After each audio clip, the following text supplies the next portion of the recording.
Bonjour à toutes et tous et merci d'être à ce rendez-vous. Marie-Pierre Favre, directrice du développement international pour le groupe INSA, pour ceux qui ne me connaissent pas encore. Et donc, bienvenue pour cet INSA Talk Interalumni, dont le sujet est partir travailler à l'étranger, croisière ou galère. Alors, paradoxalement, c'était initialement effectivement fait pour les diplômés, mais vous êtes aussi un grand nombre d'étudiants participants aujourd'hui, je dirais aujourd'hui, ce soir, selon où vous êtes connectés. Et finalement, eh bien, c'est super parce que c'est très représentatif de la communauté INSA. Alors, je pense que vous êtes nombreux à connaître déjà le système INSATalk, donc vos micros sont éteints. Vous pourrez par contre poser toutes les questions via le chat. Et nous avons aujourd'hui Bénédicte Franchot qui se chargera de centraliser vos questions, puis de les reformuler à nos trois intervenants.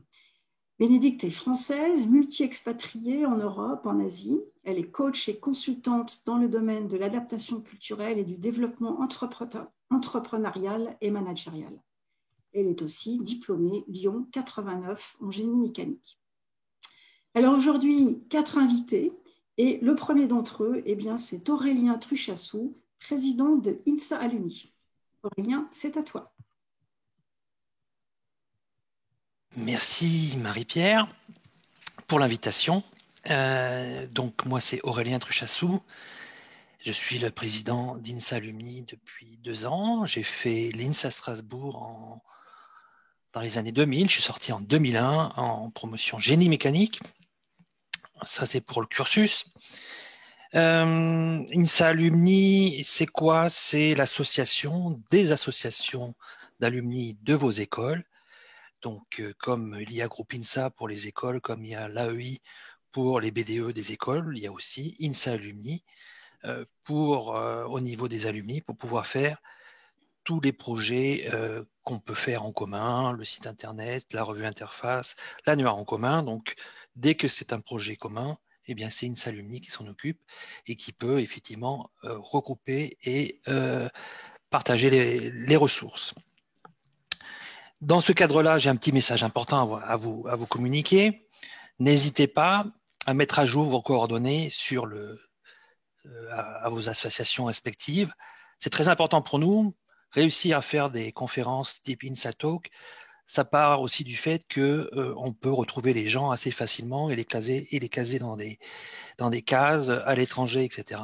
Donc, c'est très important que dans votre parcours professionnel, et futur, vous mettiez à jour régulièrement les informations de vos profils professionnels au niveau de vos associations d'alumni. Voilà. Et si vous avez aussi la possibilité, c'est d'aider vos associations en mettant en place des paiements de cotisation. Voilà, pour les aider à fonctionner. Alors j'ai regardé un petit peu la base de données avant la réunion d'aujourd'hui. Ce que je peux vous dire, déjà, nous, le retour qu'on a sur toutes les informations qu'on a, c'est qu'il y a quand même entre 10 et 15% de nos adresses professionnelles de notre base de données qui sont des adresses professionnelles à l'étranger. Et je vais vous faire un petit quiz pendant la conférence. Je vous donnerai la réponse à la fin et je vous demanderai quel est le pays le plus représenté. Oui, c'est un peu surprenant, mais il y a un pays à forte représentation des diplômés INSA et je vous laisse découvrir. Vous pourrez éventuellement dans le chat essayer de trouver quel est ce pays, mais bon, j'espère que les résultats que j'ai trouvés sont justes parce que sinon, mais c'est vrai que vous verrez le résultat est très intéressant. Donc effectivement, aujourd'hui, on parle de l'international. J'espère que cette INSATalk vous permettra d'avoir un peu de baume au cœur, un peu de perspective, des nouvelles idées pour vos profils, vos futures carrières.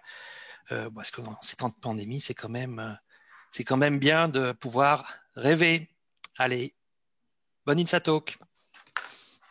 Merci beaucoup. Aurélien, merci beaucoup pour ta présence aujourd'hui et ce propos introductif qui marque finalement l'intérêt de INSA Alumni pour cette nouvelle initiative.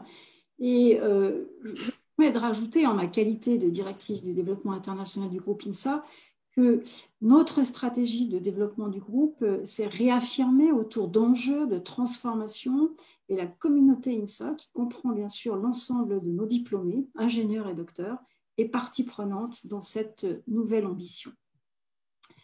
Alors, je sais que certains sont maintenant rompus à ce format INSATalk. Ça a été lancé en décembre dernier et comme je le disais tout à l'heure, initialement, donc un partage d'expériences des diplômés basés à l'international pour les élèves ingénieurs du groupe INSA.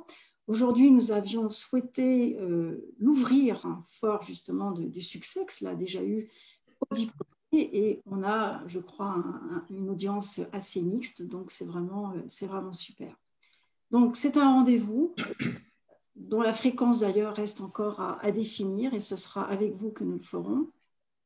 Et cela doit permettre, et Aurélien le rappelait encore, eh bien, de développer, valoriser nos réseaux, vos réseaux, et de fédérer cette communauté INSA autour de valeurs de partage, de bienveillance, en y intégrant bien sûr la dimension internationale qui nous est chère. Alors profitons de ce cadre virtuel qui permet justement à chacun de nous, de vous, de se connecter en France ou à l'étranger.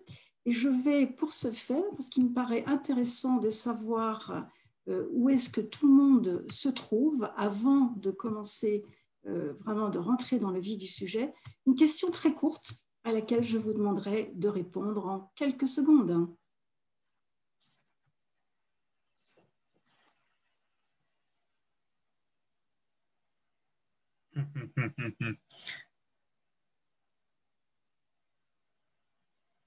Allez, encore une vingtaine de réponses là. Ça va très vite.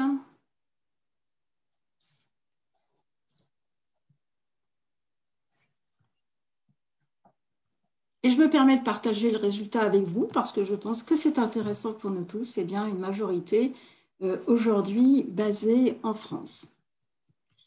Alors, fort de cela, je vais maintenant vous présenter nos 3 diplômés, tous 3 diplômés de l'INSA Lyon, Johanna, Eric et Christian. Johanna, donc INSA Lyon 2017, Sciences des matériaux. Elle a fait aussi le premier cycle en filière internationale à INSA. Elle est actuellement en poste à Tokyo en tant qu'ingénieur développement packaging chez Kose Corporation. Quant à Eric, génie électrique 2013, il est actuellement basé à Stuttgart en Allemagne. Il est référent développement d'organisation, leadership et culture chez Robert Bosch. Et enfin, Christian, génie civil 77, retraité, mais je crois encore avec beaucoup d'activités. Il est président fondateur de Global Services Consulting, c'est l'assistance aux sociétés françaises désirant investir au Moyen-Orient, CEO d'AREP Qatar, une filiale des SNCF, et il partage son temps entre Tassin-la-Demi-Lune, la banlieue lyonnaise, et Doha. Alors, je demanderai à chacun de bien respecter le timing des 6 minutes pour ainsi garder du temps pour les échanges. Johanna, c'est à toi. Merci Marie-Pierre. Bonsoir à tous. Je dis bonsoir parce que du coup, chez moi, il est 20h déjà. Donc, je suis ravie d'être ici pour vous parler rapidement de mon parcours. Donc, très rapidement pour commencer, donc, je m'appelle Johanna Seller. J'ai grandi à Grenoble, donc j'ai rejoint l'INSA de Lyon en 2012, comme Marie-Pierre l'a dit, en filière ASINSA. C'était un choix très affirmé de ma part parce que j'avais déjà envie en fait, de suivre un peu une envie d'ailleurs que j'avais depuis déjà très jeune. Et du coup, les filières internationales, c'était un peu le parfait moyen pour me frotter à d'autres cultures. Et donc, j'étais ravie d'en faire partie. Grâce à cette filière internationale, j'ai d'ailleurs eu l'occasion de faire ma première expérience professionnelle à l'étranger la même année, puisque j'ai réalisé mon stage ouvrier de fin de première année au Japon. Et donc, je reviendrai un peu plus tard sur cette expérience. Ensuite, je suis rentrée en filière sciences et génie des matériaux. Et je suis notamment partie pendant 1 an en échange universitaire, encore une fois, du coup, au Japon, à l'université du Tohoku. C'était une expérience vraiment formidable et ça m'a donné envie de revenir en fait une fois mon diplôme en poche. Et donc, après avoir reçu mon diplôme en 2017, j'ai entamé une recherche de VIE pendant quelques mois et j'ai décroché un poste chez Givenchy en tant que supply chain planner. Et donc, je suis repartie au Japon en mars 2018. Donc, le VE a duré 2 ans. Et après ces 2 ans, j'avais envie de revenir à quelque chose d'un peu plus technique et un peu plus proche de ma formation. Et donc, j'ai entamé une démarche de recherche d'emploi au Japon toujours. Et c'est ce qui m'a menée à mon poste actuel. Donc, je suis ingénieure développement packaging chez Kosé. Donc, ça ne parle pas à beaucoup de monde, Kosé, je pense. C'est le 3e plus grand groupe de cosmétiques japonais. Et donc, chez Kosé, je vis une expérience vraiment 100% japonaise, puisque je suis en contrat local et je travaille 100% en japonais.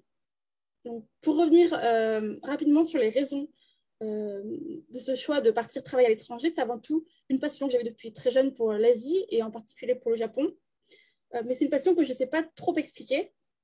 Mais je pense que ça vient surtout d'un besoin de découverte. J'aime l'inattendu et j'aime dans mon quotidien avoir des petites surprises ou parfois des grosses surprises, ce que j'ai régulièrement en vivant au Japon. Et donc, j'ai construit mon parcours au Japon vraiment petit à petit en cumulant les expériences. D'abord un voyage, un stage. Après, je suis revenue en tant qu'étudiante et puis enfin en tant que jeune active. Et donc, je suis passée vraiment par différents statuts.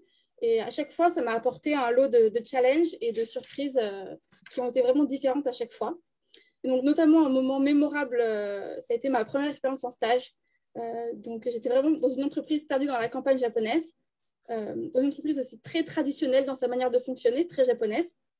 Et donc, notamment, on devait tous porter l'uniforme. Donc, vous pouvez voir sur la petite photo que j'ai mise, les femmes devaient porter l'uniforme d'office lady, comme on l'appelle ici.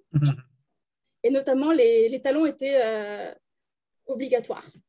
Et il y avait une autre expérience assez cocasse aussi, c'est que tous les matins, tous les employés à 8 heures tapantes se rassemblaient chacun devant leur bureau et on avait par les haut-parleurs une musique rythmée qui passait dans tous les bureaux et tout le monde devait en même temps suivre une petite routine de gymnastique tous les matins. Donc, c'était vraiment assez intéressant pour quelqu'un qui vient de la France de vivre ça. Et sur le moment, j'ai vraiment accepté ça très facilement, ces différences, avec beaucoup de curiosité et sans jugement, vraiment de manière très, très candide. Avec le recul et avec les expériences que j'ai accumulées depuis, la vision que j'ai a un peu changé. Et je me rends compte qu'il y a certaines choses peut-être que j'accepterai plus aujourd'hui. Notamment, il y a des choses sur, par exemple, le sexisme encore malheureusement très présent dans les entreprises très, très traditionnelles qui peuvent encore exister au Japon. Ce sont des choses que vraiment j'arrive à vraiment réaliser plus facilement maintenant. Pour revenir aussi rapidement sur mon échange universitaire, c'était une année vraiment incroyable, rythmée par beaucoup de rencontres et de personnes du monde entier. Et c'était vraiment une expérience très positive, même si pour la première fois, j'étais confrontée à l'éloignement avec ma famille et mes amis sur une longue période. Et je pense que c'est notamment un frein majeur pour beaucoup de monde à l'expatriation. Mais malgré tout ça, c'était vraiment très positif quand même. Et c'est cette expérience que j'ai eue en échange qui m'a donné envie de revenir après et de tenter l'aventure du premier job au Japon. Et donc, je suis revenue au Japon, je suis revenue à Tokyo. C'était la première fois d'ailleurs que j'habitais à Tokyo. Avant ça, j'étais dans des villes plus petites. Et le contraste est assez difficile à appréhender. En fait, le nouveau statut de jeune actif que j'avais en revenant en VIE ne me permettait pas aussi facilement de rencontrer du monde par rapport au moment où j'étais, par exemple, étudiante. Et la mégalopole qu'est Tokyo, c'est au final une ville qui isole beaucoup, où chacun est un peu dans sa bulle et il y avait beaucoup d'efforts à faire pour aller vers les gens et pour essayer de s'intégrer. Et donc, au final, quand je suis revenue, je suis passée par une phase de rejet, d'envie de rentrer en France, etc. Et ça m'a pris du temps avant de trouver mon équilibre. Et voilà, aujourd'hui, 3 ans plus tard, je suis très heureuse au Japon. Et je compte encore y rester quelques années, même si pour la suite, rien n'est encore défini. Bien sûr, j'ai le manque de la France qui est fort. Et comme je dis souvent, plus on est loin de la France, plus on l'aime et plus on l'idéalise. Donc forcément, il y a une envie de retourner en France qui arrive souvent. Mais d'un autre côté, j'ai aussi l'envie de découvrir d'autres pays. Donc voilà, pour le futur, encore tout est ouvert pour moi. Et voilà, je vous remercie de votre écoute. Et je passe la parole, je pense, au suivant. Oui, à moi. Ouais, Johanna, merci beaucoup. Hein. C'est un parcours déjà très riche. On traitera toutes les questions une fois que les 3 interventions seront passées. Donc, retour en Europe. Et Eric, c'est à toi. Oui, bonjour à tous et à toutes. Je m'appelle Eric Gonzalez. Donc, moi, je suis franco-mexicain. Donc, moi, je suis né au Mexique, à la ville de Mexico. Et en 2008, j'ai déménagé en France pour faire mes études à l'INSA à Lyon en génie électrique.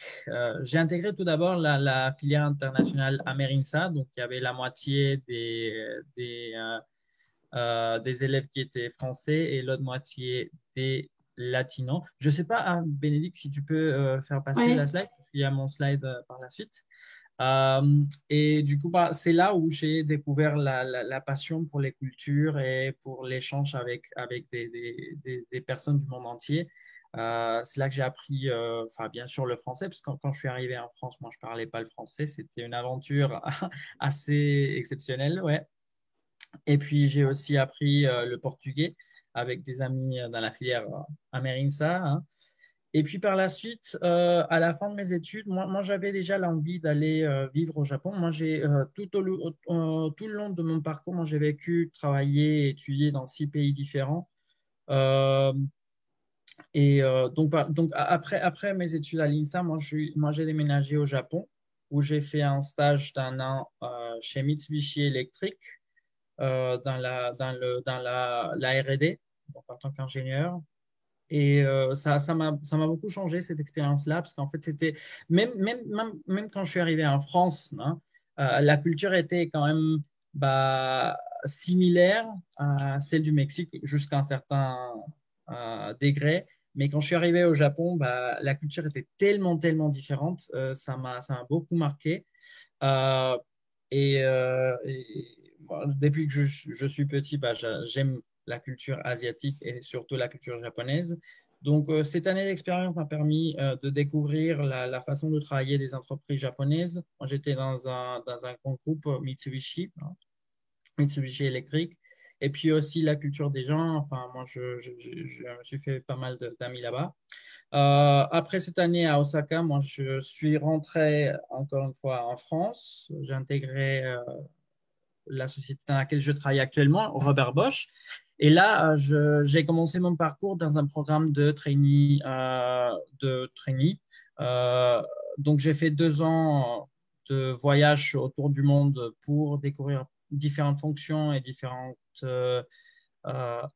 activités de notre société. Donc, moi, j'ai travaillé à nouveau au Japon, aux États-Unis, en France et en Allemagne. Et par la suite, où j'ai changé un peu de voie de carrière, et moi, je me suis plutôt dédié à des sujets liés à la production, le manufacturing en France. Moi, j'étais responsable de management et amélioration continue dans les services indirects dans un site dans le 41. Donc, ça a été aussi l'un des gros changements pour moi, même si on ne peut pas le croire. Moi, j'ai toujours vécu dans des grandes villes, Osaka, Tokyo, Lyon, hein, et puis arriver dans un endroit à 6000 personnes, c'était un gros changement pour moi, en fait. Moi, j'aime toujours les grandes villes. Par la suite, moi, j'ai fait aussi un autre changement. Moi, j'ai déménagé en Allemagne et je suis devenu chef de projet pour 3 sites différents en France, en Hongrie et en Allemagne.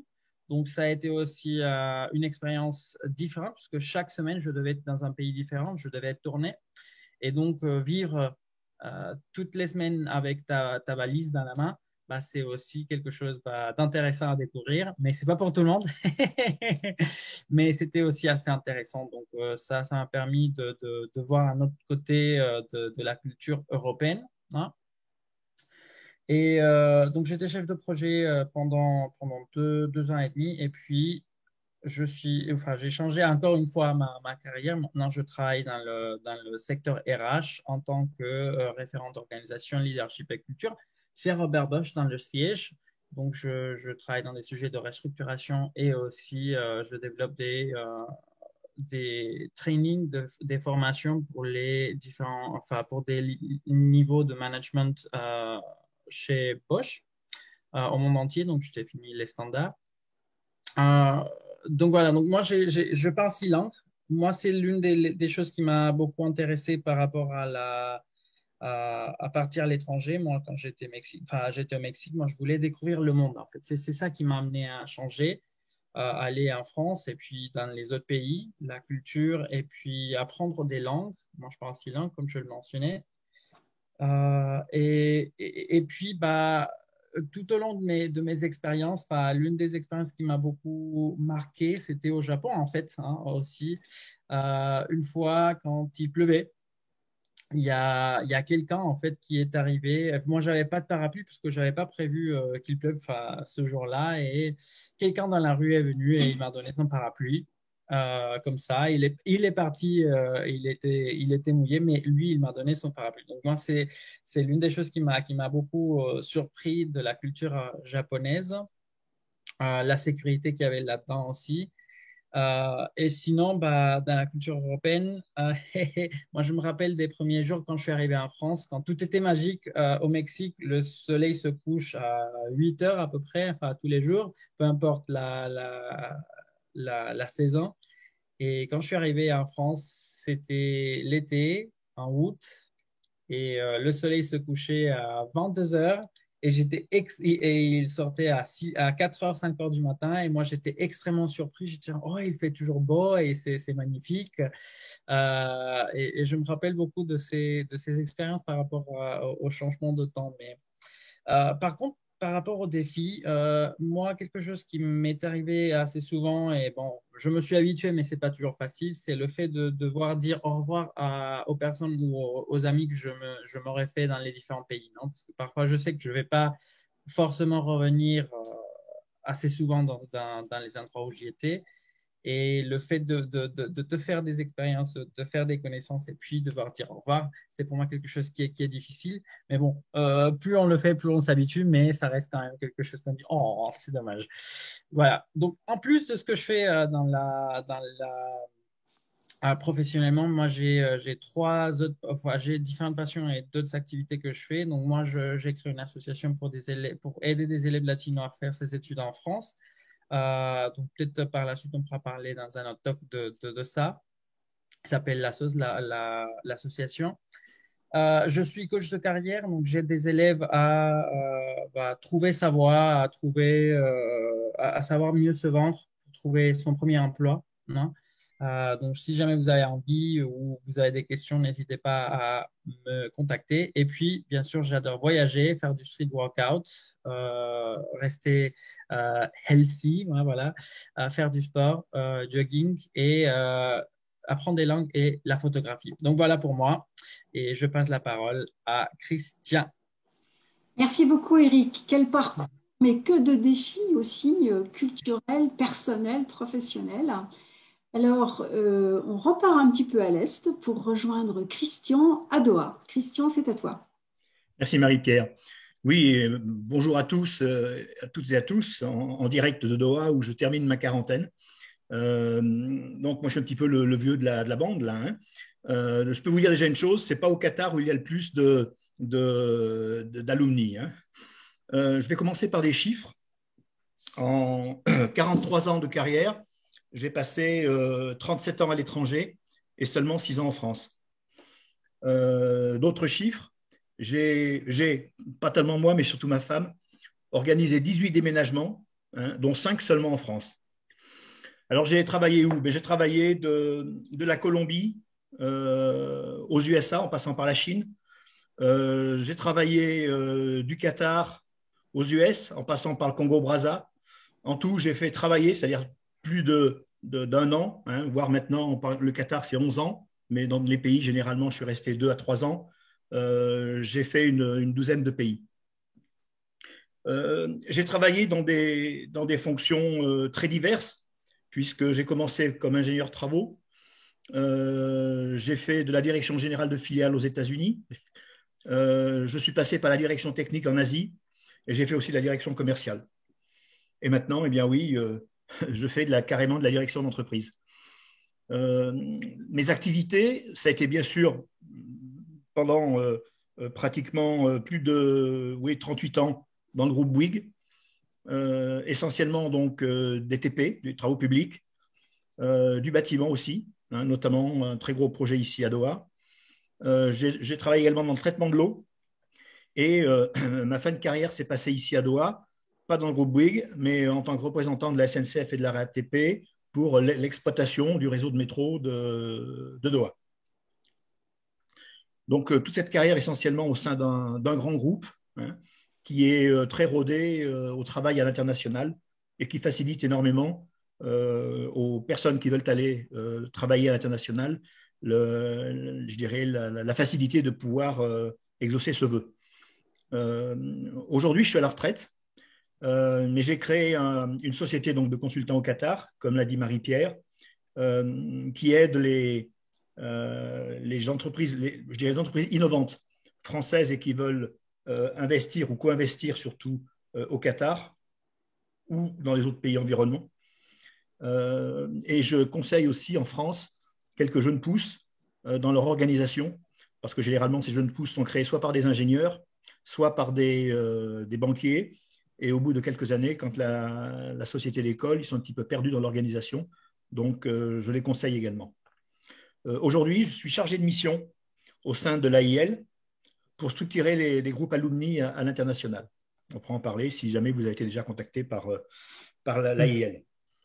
Alors, pourquoi être parti la première fois? Moi, c'est un concours de circonstances. Je ne me voyais pas du tout partir à l'international. J'avais terminé mes études à l'INSA de Lyon et je devais normalement en septembre intégrer le CHEC, enfin plus particulièrement le CHEVAP, hein, la filiale béton précontraint, béton armé et précontraint. Et je suis parti en fait faire un stage de 2 mois en Syrie, parce que le groupe Bouygues, j'avais déjà fait 3 stages et m'avait apprécié. Et moi, j'étais tout content de partir 2 mois. Arrivé là-bas, au bout d'un mois, le patron de Bouygues TP, qui était de passage, m'a dit: mon petit gars, voilà un ballon de rugby, parce que je suis un passionné de rugby. Et puis, ben voilà, je te propose un contrat, le Sheba, on te le payera plus tard. Il y a toujours une femme derrière toutes les décisions, qui est à l'époque ma femme d'aujourd'hui, mais qui était plus qu'une amie, est venue me rejoindre à Damas. Et finalement, on a décidé d'accepter je dirais le challenge de rester au Qatar. Alors, pourquoi être resté au Qatar? Pour plusieurs raisons. L'intérêt du projet, c'était un très beau projet de construction d'adduction d'eau, de réservoirs enterrés, c'était vraiment assez sympathique. Et puis, ma foi, l'attrait culturel. Ma femme, aujourd'hui, à l'époque, avait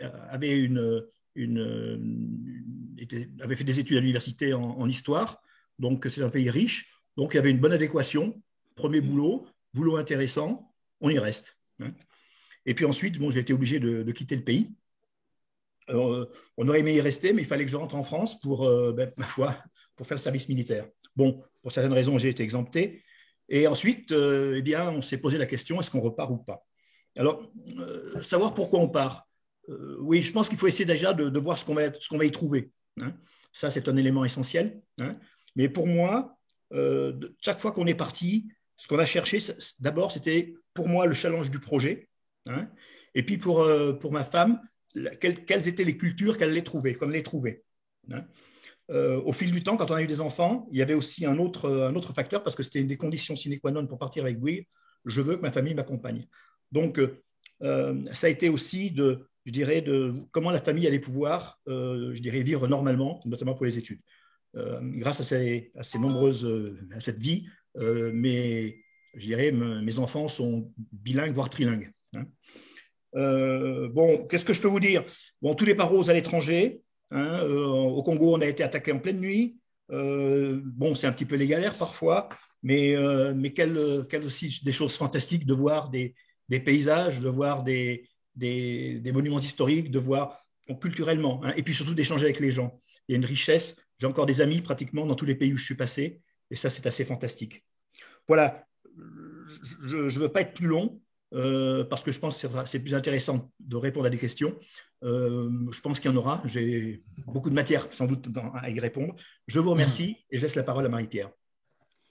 Merci Christian, merci à tous les trois pour cette diversité déjà de témoignages, cette complémentarité.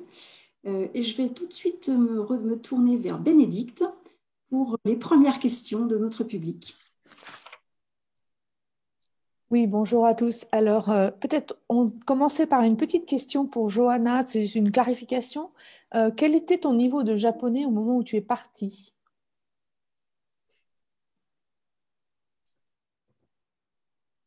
La première fois où je suis partie donc en stage, j'étais débutante parce que j'avais juste fait 1 an de japonais de la filière Asinsa. Donc, on avait des cours de japonais. Donc, j'avais juste ça dans mes bagages. Donc, vraiment pas de quoi communiquer.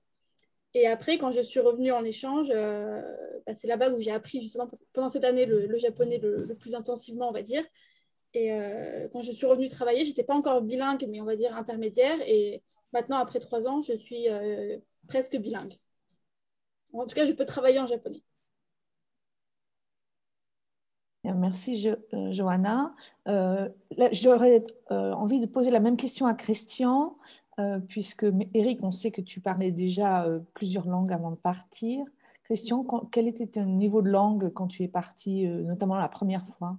Alors, moi, j'avais eu la chance que mes parents m'ont souvent envoyé en Angleterre pendant le lycée, le collège. Donc, j'avais un niveau d'anglais qui était pas trop mal. Ensuite, j'avais un petit niveau d'espagnol, hein. Oui, bien. Alors, quand je suis parti en Colombie, eh bien, j'ai fait 15 jours de stage auparavant, avant de partir, hein. Tous les matins, j'allais langues et entreprises près des Champs-Élysées. Et puis ensuite, eh bien, on s'aperçoit que on est dans le bain, tout le monde parle espagnol, et puis on s'y fait, et puis voilà, on apprend. Alors, par contre, je dois bien avouer que ce n'est pas par fainéantise, mais apprendre le chinois, apprendre l'arabe, c'est quelque chose de difficile, hein. Il faut du temps. Mais ma femme, mes enfants parlent le chinois couramment, moi pas, hein. Je sais, dans la rue, je me débrouille, hein, pour faire les courses.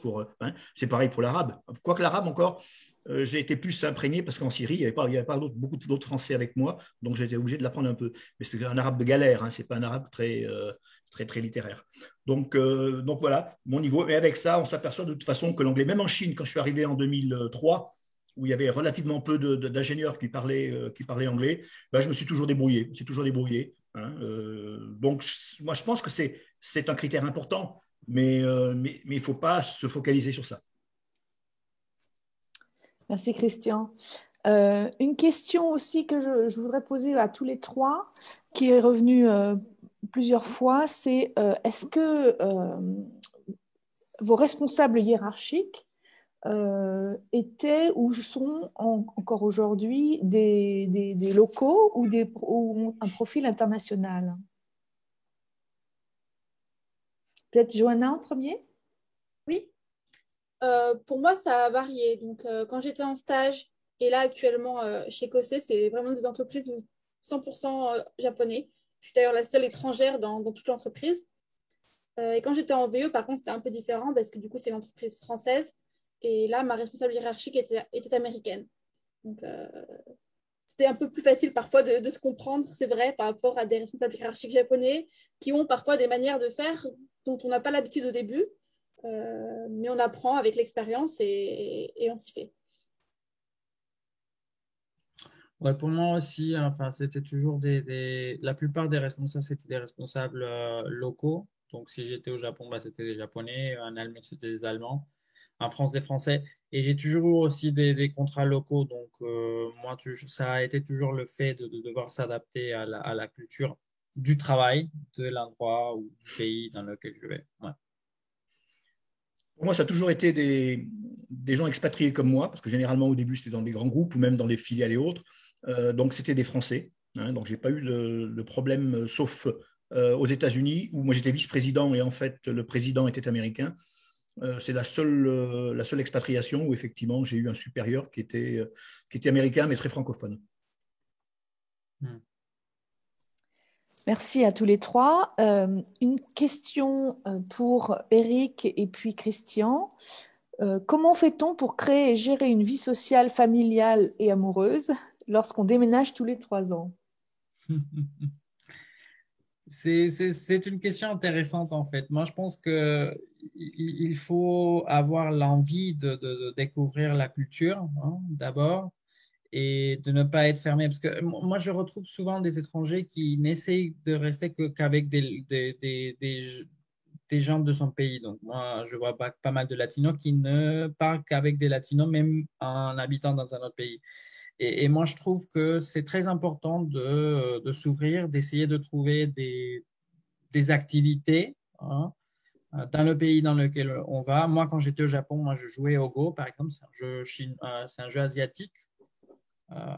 Et c'est quelque chose que je ne fais pas, par exemple, ici à Nîmes, puisqu'il n'y a pas de club. Mais le fait de trouver des activités avec des locaux, d'être ouvert et puis juste mais aussi d'être réaliste et de dire, bah voilà, qu'est-ce que j'attends et combien de temps je pense que je vais rester ici? Est-ce que je vois ma vie avec quelqu'un enfin, du pays ou est-ce que je voudrais rester un peu plus ouvert à d'autres opportunités? Bah, ça permet aussi de trouver une bonne réponse là. Mais je pense que notamment pour la partie sociale, il faut être ouvert. Pour la partie familiale, bah, là, il faut, si on a la chance d'avoir enfin, un bon salaire, bah, ça permet aussi de voyager et de visiter la famille plus souvent. Donc pour aller au Mexique, par exemple, pour moi, c'est plus difficile, non? Mais j'essaie de le faire chacun au moins une fois et au moins ou de les amener une fois par an ici en Europe. Donc voilà, il faut faire des compromis, je dirais. Oui, ben, je pense que Eric a pratiquement répondu tout ce qu'il fallait répondre. Je voudrais rajouter dans le social, je pense que le social se développe là-bas autour du travail. Hein. Surtout quand on est dans des pays des fois un petit peu difficiles, on se retrouve.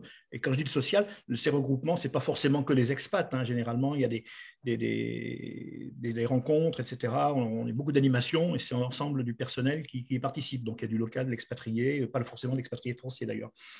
Le social aussi se déroule beaucoup autour de l'école. J'ai beaucoup d'amis français que j'ai connus un petit peu dans tous ces pays et qui en fait ne sont pas d'amis de travail, mais par les femmes qui ont parlé entre elles parce qu'ils allaient chercher à l'école les enfants, et ça c'est un élément très important. Hein. Alors pour répondre à la vie familiale, amoureuse, moi je me suis marié en 79 à Damas, puisque comme ma copine était venue, on s'est marié là-bas. Et je dirais qu'on ne s'est jamais trop posé de questions. Hein. On est un couple, on a fait des enfants. Le hasard, c'est que les enfants sont tous nés en France, par contre. Hein. Elle est rentrée toujours en France pour remettre au monde les enfants. Et chaque fois, une des conditions essentielles pour nous, c'était que la famille m'accompagne. Sinon, je ne serais jamais parti à l'étranger. Hein. Aussi, une des autres conditions que j'avais imposées, chez Bouygues, je leur avais dit, moi, je veux bien partir. Là, ça y est, on est d'accord. Simplement, vous demandez généralement à ce que l'expatrié reste 3 mois sans sa famille. Moi, je demande, ce sera 1 mois. C'est tout. Hein. Mais comme on me connaissait, il n'y avait pas de problème. Ils savaient que si je partais, c'est que je m'impliquerais bien. Donc, généralement, au bout d'1 mois, ma famille venait me rejoindre. Alors, il y a les aléas, bien sûr.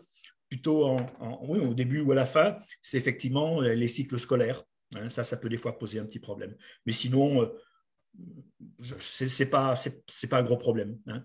Quand on veut, quand on a cette fibre, hein, cette flamme, tout se passe bien.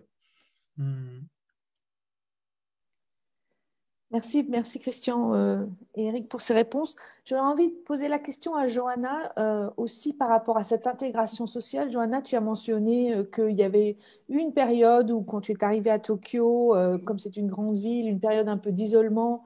J'aurais envie de te demander qu'est-ce qui a été clé justement pour finalement dépasser cette période, puisque je sais que tu es là depuis longtemps maintenant, donc j'imagine que comme tu n'es pas rentré en urgence, c'est que tu as dû donc recréer un cercle social autour de toi. Donc comment est-ce que tu as fait? Alors, déjà, je pense qu'il y a deux paramètres. Déjà, il y a le paramètre qui n'est pas forcément lié à la vie à l'étranger, mais c'est de passer à une vie étudiante à une vie d'actif. Je pense déjà il y a une période d'adaptation à vivre. Donc, en fait, moi, j'ai vécu 2 en 1 parce que j'avais cette période d'adaptation-là et j'avais en plus l'adaptation, de me réadapter au Japon et de la vie à Tokyo. Et je pense que ce qui a été essentiel, c'est en fait, il faut faire des efforts, aller vers les gens, parce que ça ne vient pas vers nous aussi facilement que ça pouvait le venir quand on était, par exemple, quand j'étais en échange pendant 1 an. Et du coup, ça passe un peu par ce que disait Eric, faire des activités autres, des loisirs, s'inscrire à un club, donc voilà, faire ce genre de choses-là qui permettent de rencontrer du monde. Et puis après, petit à petit, on commence à tisser son réseau. On a des amis qui nous présentent leurs amis, etc. Et on commence petit à petit à s'intégrer. Et puis, il y a aussi le fait de parler japonais. Ben, plus mon japonais s'améliorait, plus aussi je pouvais facilement rencontrer du monde autour de moi. Donc, ça a été aussi un facteur, je pense, qui a joué sur le long terme. Oui, merci Johanna. Moi, ce que je retiens, c'est qu'effectivement, la langue est importante parce que je pense que pour se faire des amis localement, c'est important de parler la langue, au moins un petit niveau. Et puis, on peut se faire, bien sûr, un cercle social avec le travail, mais parfois, ça n'arrive pas et il faut aussi aller au-delà par des activités sportives ou culturelles, j'imagine, qui sont importantes. Je voudrais enchaîner avec une question peut-être aussi pour Johanna et Eric. C'est sur l'intégration entre… Donc, Johanna, la question, c'est ton intégration à Sendai par rapport à ton intégration à Tokyo. Qu'est-ce qui était le plus facile, le plus difficile entre quelque chose qui est plus provincial, je dirais peut-être Sendai, et Tokyo, qui est la grosse métropolis japonaise? Et puis après, Eric, peut-être, toi, tu as mentionné la petite ville par rapport à ton habitude des grandes villes. Donc là encore, qu'est-ce qui a joué dans votre intégration à tous les deux entre ces deux contextes qui sont assez différents? Johanna, peut-être pour commencer? Oui, alors du coup, à Sendai, donc, quand j'étais en année d'échange, en effet, c'est une ville un peu plus petite pour situer, pour ceux qui ne connaissent pas, c'est à peu près une ville de la taille de Lyon, ce qui paraît déjà très gros, mais au Japon, ce n'est pas du tout dans le top 10 des plus grandes villes. Et du coup, c'était plus facile de s'intégrer parce que j'avais notamment du coup, le statut étudiant déjà qui aide beaucoup avec toutes les activités qu'on connaît du monde étudiant. Mais aussi, c'était une ville du coup plus petite et tous les étrangers, pas seulement français, mais tous les étrangers en général qui y habitaient étaient beaucoup plus soudés qu'à Tokyo. Et donc, c'est vrai que quand je suis retournée au Japon et que je suis arrivée à Tokyo, j'ai eu du mal à retrouver ce cercle-là que j'avais construit à Sendai assez rapidement. Et puis Tokyo, c'est grand, tout le monde est très occupé. C'est pas un mythe que les Japonais travaillent beaucoup, c'est vrai. Et du coup, c'est difficile de trouver du temps. Les distances sont beaucoup plus grandes, donc dès qu'on veut aller quelque part, il faut prévoir 1 heure de train pour aller quelque part. Et du coup, ça limite aussi pas mal de choses. Donc voilà, je pense que c'est un peu ces deux facteurs-là qui ont joué pour ma part. Oui. Pour moi, en fait, moi, je me sens dans mon espace quand je suis dans des grandes villes, en fait. Donc, moi, ce type de distance que Johanna mentionne, moi, pour moi, c'est genre, OK, tant qu'il y a un métro. En plus, j'étais conducteur métro quand j'étais étudiant à l'INSA Lyon. Moi, c'est quelque chose qui me va très, très bien, en fait. Par contre, quand j'étais à Vendôme, donc dans le 41, ce qui m'a beaucoup aidé, c'est le fait que moi, j'étais déjà habitué à me faire des cercles sociaux assez rapidement, en fait. Moi, quand je voyage dans un nouveau pays ou quand je vais faire une mission à l'étranger, je sais retrouver ma vie normale dès le 3e, 4e jour, en fait, parce que je sais exactement ce que je cherche en termes de groupe, en termes d'activité. Et à partir de ça, je commence à construire ou à me faire des connaissances, comme vis-à-vis du sport. Mais quelque chose qui m'a aidé, par exemple, moi je sais que j'aime les grandes villes, donc quand j'habitais dans le 41, je profitais et j'ai cherché des moyens pour pouvoir partir le week-end dans des plus grosses villes en fait. Donc, travailler pendant la semaine, on n'a pas beaucoup de temps pour faire d'autres choses, mais pendant le week-end, j'étais parfois à Paris ou j'essayais de voyager quelque part ailleurs. Donc, moi, c'est quelque chose qui m'aide beaucoup. Moi, je suis un voyageur de cœur. Et du coup, j'essaye aussi toujours de trouver les meilleures façons de pouvoir voyager avec des moindres coûts, même si je me retrouve dans des petites villes. Comme ça, au moins, je peux interagir avec plus de personnes. Mais les activités et les clubs m'ont beaucoup aidé. Eric, une question aussi pour toi qui est sur ton intégration quand tu es arrivé à l'INSA, justement, depuis le Mexique. Là encore, comment ça s'est passé? Qu'est-ce que tu en retires comme élément clé? Oui, donc, en fait, je trouve que les filières internationales où la filière Amerinsa m'a extrêmement aidé. Parce que le fait de me retrouver dans le même bateau, hein, galère ou croisière, là, mais le même bateau avec des élèves latinos et de devoir nous soutenir ou de pouvoir nous soutenir ensemble et d'avoir aussi le support des Français d'un autre côté, c'était vraiment clé pour pouvoir ne pas me sentir trop isolé et de pouvoir bien réussir ma carrière. Moi, j'ai eu un ami, malheureusement, il a fait l'INSA à Rennes, et pas parce que l'INSA à Rennes soit une mauvaise école, mais en fait, il est parti tout seul. Tandis que quand nous, on est arrivé à l'INSA Lyon, on était 10 Mexicains, plus tous les autres latinos, en fait. Et cette filière internationale n'existait pas à Rennes à ce moment-là. Et il a eu beaucoup de mal, il a eu des problèmes plutôt émotionnels. Même s'il était très, très, très intelligent, le fait de se retrouver tout seul dans un pays étranger, ça a été trop difficile pour lui. Et puis, au bout de 2 ans, il a décidé de rentrer au Mexique parce que c'était trop pour lui, en fait. Tandis que pour nous, le fait de nous avoir tous, enfin, tous les Latinos, plus les Français qui avaient cette envie de la culture latino, bah, nous a permis de nous intégrer plus facilement, en fait, carrément. Merci, Eric. Une question aussi, peut-être pour tous les trois. Là, c'est vrai qu'on a intitulé ce talk Partir à l'étranger, croisière ou galère. C'est vrai que vos carrières, enfin, ce que vous en avez présenté, on a l'impression effectivement que c'est plutôt du côté croisière. Mais justement, l'objectif de ce talk, c'était de dire aussi qu'il y a des moments galères. Et voilà, et d'avoir un peu votre avis sur comment qu'est-ce qui peut arriver et comment on s'en sort. Donc, j'ai envie de vous poser la question à tous les trois. Est-ce que vous avez en particulier un moment un peu galère et pour nous dire un peu comment vous en êtes sorti? Quelque chose qui ressort. Peut-être on commence par Christian.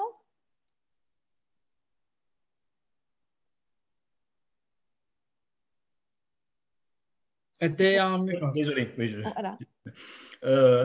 Oui, les galères.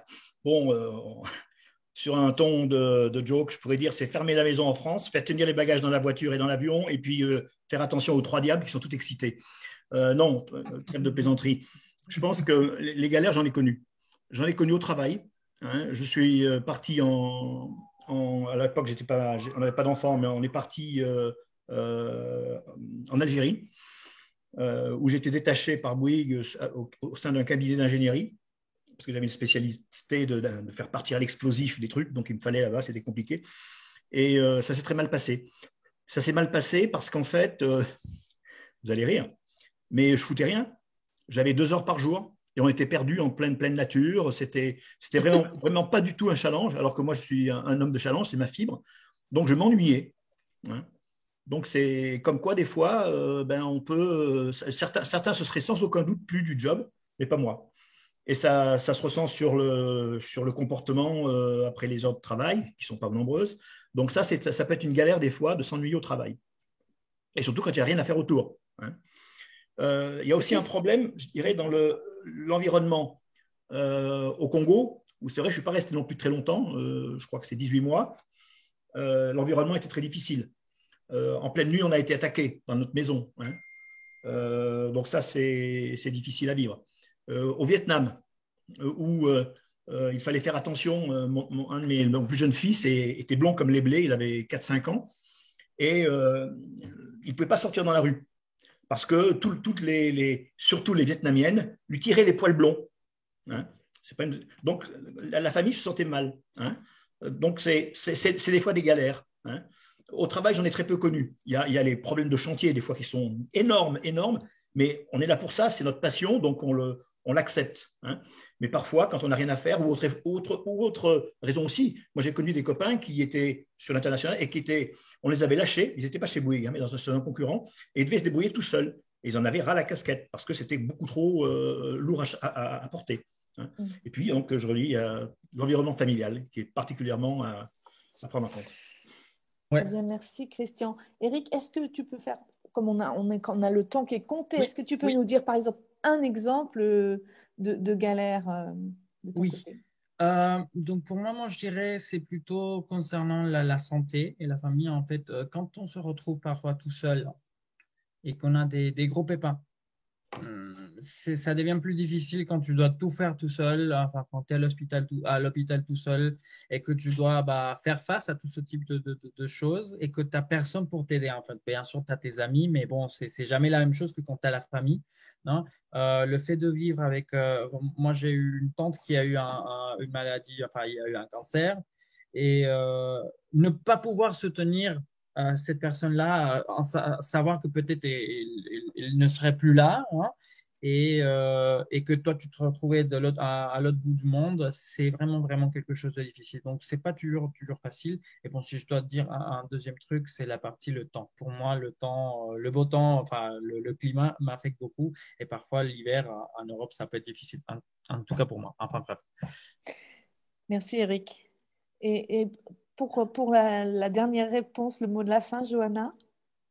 Alors pour moi, j'ai pas de grosses galères comme ça qui me vient à l'esprit. C'est plutôt des petites galères du quotidien, des choses qui en France se feraient assez rapidement, mais qui, quand on est à l'étranger, se retrouvent des obstacles à franchir, parfois beaucoup trop beaux. Par exemple, ça peut être très bête, mais juste passer à la mairie pour obtenir un papier administratif ou rechercher un nouvel appartement. Tout ce genre de démarches-là peuvent se retrouver beaucoup plus complexes quand on est à l'étranger. Et c'est parfois pas facile à gérer, mais il n'y a pas forcément les ressources pour nous aider derrière aussi. Donc ça peut être aussi des fois des challenges du quotidien à relever. Merci, Johanna. Alors, merci à tous.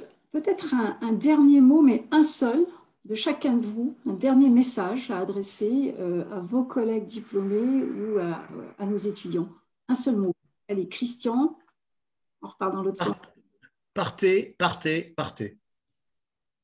Eric? Et vous reviendrez beaucoup plus riche. Oui, n'ayez plus peur d'essayer, en fait. Bien sûr, partez. C'est le plus important. Ouais. Johanna? Et moi, je dirais garder l'esprit ouvert et accepter la différence. Très bien, ben merci beaucoup. Moi, je retiens effectivement audace, ambition, goût pour l'aventure, l'interculturel, mais aussi beaucoup de défis, peut-être de galères de temps en temps, et donc il faut vraiment préparer son départ, l'anticiper autant que faire se peut. Alors, tout à l'heure, Aurélien, président d'INSA Alumni, vous a posé une petite question, à savoir quel était le pays dans lequel se trouvait a priori le plus de diplômés INSA. Eh bien, la réponse est un pays voisin de la France, c'est la Suisse. Voilà.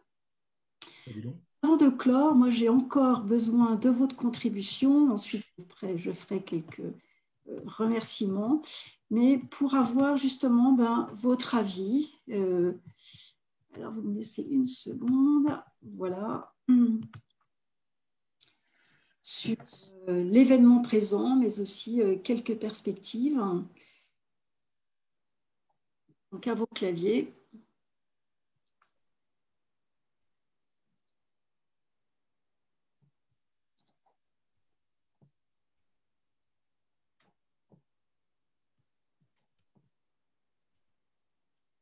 Vous voyez bien le sondage, oui? Oui. Ok, super.